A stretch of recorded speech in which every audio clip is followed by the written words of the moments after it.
मैंने अपना घर छोड़ दिया और अब मैं कोलकाता शिफ्ट हो गया हूँ। नहीं, ये कोई मजाक नहीं है। यहाँ कोई 2016 का यूट्यूब प्रैंक नहीं चल रहा है। पापा जी हाँ जी। पापा जी, वो जो सलोनी है ना, वो मैंने थोड़ी सी प्रेग्नेंट कर दी। प्रैंक पापा जी प्रैंक है। मैंने अपनी लाइफ में कभी सोचा भी नहीं था कि मैं कोलकाता आऊंगा। भाई, मुझे कोलकाता के बारे में बस रविन्द्रनाथ टैगोर जी के बारे में पता था। कितने महान आर्टिस्ट थे यार वो। उनके जमाने में भी लोग ऐसे तुच्छ से कमेंट करते थे क्या? रविन्द्रनाथ टैगोर जी, आपकी रीसेंट कविता में तो मजा ही नहीं है। मेरे को लगता पहले ही आप बढ़िया कर रहे थे, अब तो पता नहीं क्या है। सही सही बोलूं तो वी वांट ओल्ड RNTG में, बाकी आई एम अनसब्सक्राइबिंग फॉर नाउ। यही चीज होती है जब मैं भी कुछ नया ट्राई करने जाता हूँ। कुछ लोग आ जाते हैं, we want old not your type back, old not your type दो ना। अरे ऐसे तो फिर मैं कुछ नया ट्राई कर ही नहीं पाऊंगा, इसलिए ये बंद करो। और आज से we want new not your type के कमेंट्स आने चाहिए। और सिर्फ मुझे नहीं, बाकी यूट्यूबर्स को भी यही कमेंट आने चाहिए। उन्हें भी न्यू नॉट योर टाइप बनने पे मजबूर कर दो। मुझे तुम्हारी पावर जाननी है कि तुम कितनी फालतू चीज वायरल कर सकते हो। खैर, बैक टू कोलकाता। भाई, कोलकाता में मेरे लिए दोस्त बनाना बहुत मुश्किल हो रहा है। यहाँ सबसे बड़ी प्रॉब्लम लैंग्वेज की है, क्योंकि यहाँ मेजोरिटी लोग बंगाली के अलावा कुछ बोलते ही नहीं है। अरे अभी तो बुढ़ फाड़ी ना की।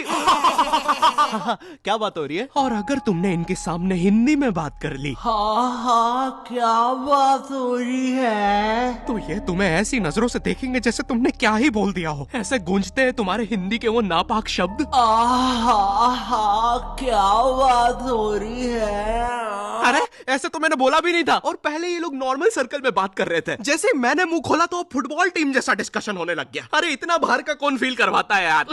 ये लोग मेरे सामने झुक के मेरी कैसे मार रहे हैं। और एक तो कोलकाता में लैंग्वेज के कारण मेरे इतने पैसे उड़ रहे हैं। भाई, मुझे कोई भी आके स्कैम कर लेता है। मुझे 20 रुपए की चीज 200 में बेची जा रही है। फॉरेनर जैसा स्कैम हो रहा हूँ मैं यहाँ पर। बंगाली सीखना छोड़ो, यहाँ फॉरेनर जैसा स्कैम होते होते मेरी हिंदी भी खत्म होते जा रही है। मैं दुकानों पे अब सामान ऐसे मांगता हूँ। नमस्ते भैया, ये कितने का बिच है? थोड़ा ठीक ठीक स्कैम करिएगा, हमेशा आपके यहाँ से ही स्कैम होते हैं। वैसे भैया, आपने उस फॉरेनर को क्यों स्कैम नहीं किए? अरे क्योंकि वो फॉरेनर नहीं, बिहारी है, वो हमें स्कैम करते हैं। और एक तो मैं जब से कोलकाता आया हूँ, मुझे पता नहीं क्यों मेरे मध्य प्रदेश के दोस्त कॉल करके अजीब अजीब सी चीजें बताते रहते हैं। ओ भाई, तेरे को रात भग गई। हाँ क्या? अरे लेकिन अपने सन्नी ने दोनों को ढूंढ के पलटा दिया रातों रात।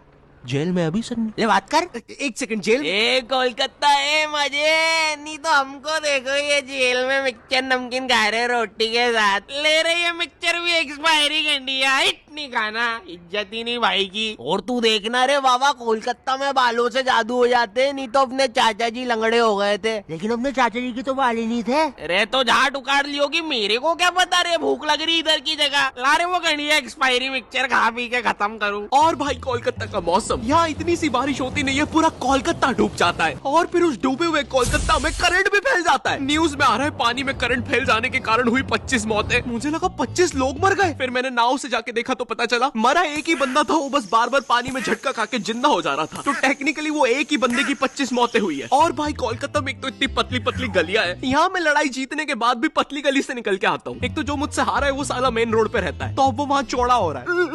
बहुत मारा साले ने, लेकिन पतली गली से गया है। इतनी पतली पतली गलियां, एक से ज्यादा आदमी होने पर स्पाइडरमैन बनना पड़ता है। सुबह सुबह आंटियां दोनों टांगों से चिपक के सब्जियां ले रही होती है। भैया जरा ठीक ठीक लगाओ ना। अरे भाभी पहले नीचे तो उतरो। अरे निंजा, अरे मैं हूँ। अरे क्या सलीमा भाभी डरा देते। सीधा सीधा रिया कर, अपने मर्द को बुलवा के तेरी माँ बहन करवा दूंगी। ए सलीमा, नीचे उतर, चल अंदर। माफी चाहूंगा भाई साहब, आपसे तहे दिल से माफी चाहूंगा। प्लीज हो सके तो हमें माफ कर दीजिएगा। और इतनी पतली गली होने के बाद भी आखिरी में कोई ऑल्टो फंसा के चला जाता है। कैसे? किसी को नहीं पता।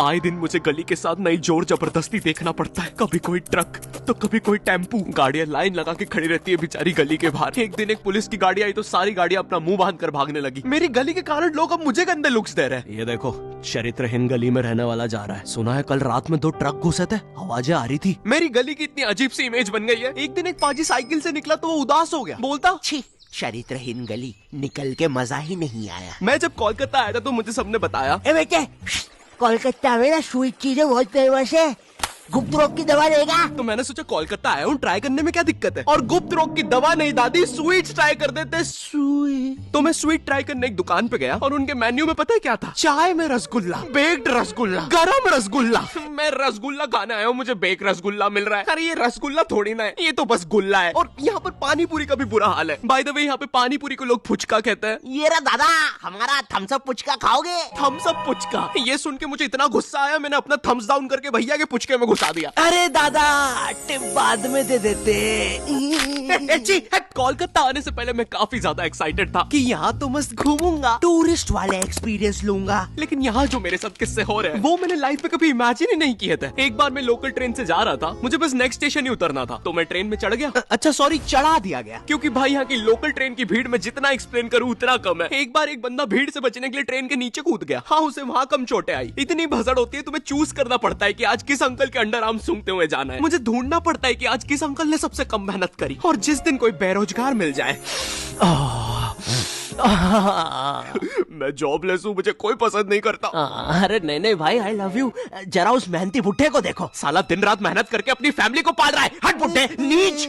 और इतने भसड़ और पसीने के बीच में भी ट्रेन में एक केटीएम कपल होता है जिसे रोमांस सूझ रहा है। वो बंदा ऐसे खड़ा हुआ है गेट के पास अपनी बंदी को लेके कि कोई पास ना आ जाए। बगल वाले अंकलों को बस उतना पार्ट छोड़ के सब चिपका हुआ है बंदी से। इसे लगता है ये ऐसे करके 80 लोगों की भीड़ रोक लेगा। किस कर ले, कर लो, पक्का कर ले, कर लो, बहुत जम से कर देंगे। अबे देख क्या रहा है? सॉरी भाई, भीड़ में सेटिंग ही ऐसी हो रखी है, रुको। एक तो स्टेशन पे तुम्हें इतने भिन्न भिन्न प्रकार के लोग मिलते हैं। कुछ अंकल इतने स्किलफुल होते हैं, वो ट्रेन रुकने से पहले ही चढ़ जाते हैं, सटाक से गायब हो जाएंगे तुम्हारे साइड से।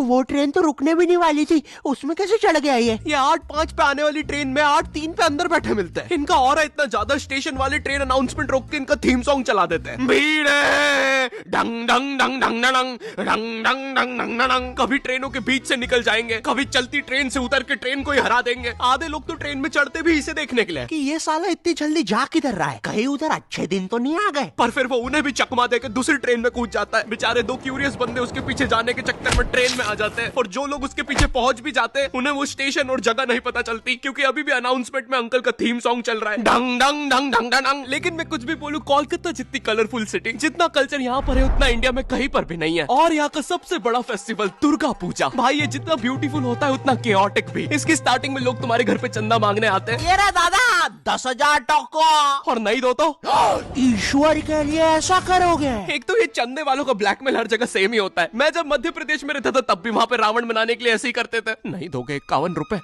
तो फिर कैसे चलेगा हमारा ये बेचारा रावण। लोग कहते हैं रावण में अहंकार था, हमारे वाले की आंखों में शर्म है। 10 के 10 सर झुक गए भाई। तुमने वार्ड नंबर 17 का रावण देखा है? देख के लगता है उसकी लंका होगी, और हमारा वाला ऐसा लगता है इसकी लंका किसी ने लगा दी होगी। लग रहा कूटा है भाई इसको तो। देखो भाई प्लीज 51 रुपए दे दो। वो वार्ड नंबर 17 वाले हमारा रावण ले जाने बोल रहे हमारे रावण को तीर बना के छोड़ेंगे उनके रावण पे। यहाँ पर दुर्गा पूजा के दिन पंडाल कॉम्पिटिशंस भी होते हैं, और जो भी पंडाल कॉम्पिटिशन में जीतता है उन्हें पता है ग्रैंड मास्टर का ग्रैंड सल्यूट मिलता है। झूम झूम कर धूम मचा संग झूमे सारा इंडिया।